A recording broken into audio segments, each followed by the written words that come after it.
Watu 25 wamefariki dunia na wengine kadhaa hawajulikani walipo baada ya mashua kupinduka katika mto Mai-Ndombe karibu na mkoa wa Mai-Ndombe, Jamhuri ya Kidemokrasia ya Kongo jana Jumatatu, Machi 10 mwaka 2025. Kwa mujibu wa ripoti za vyombo vya habari vya ndani, ajali hiyo ilitokea wakati boti hiyo ikiwa safarini kutoka bandari ya Mushie kuelekea eneo jingine ndani ya mkoa huo.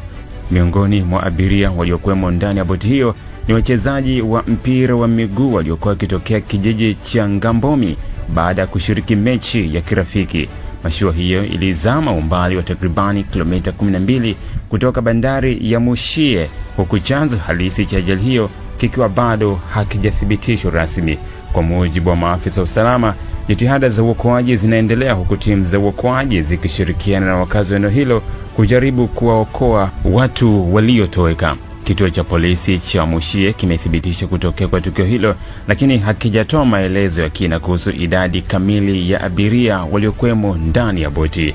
Ajali za boti zimekuwa tatizo la mara kwa mara katika eneo hilo, mara nyingi zikisababishwa na kuzidisha abiria, ubovu wa vyombo vya usafiri na hali mbaya ya hewa. Mwezi Disemba mwaka jana, ajali nyingine ilitokea karibu na Mai-Ndombe ambapo boti iliyokuwa ikielekea katika mji wa Inongo ilizama na kusababisha vifo vya watu kadhaa.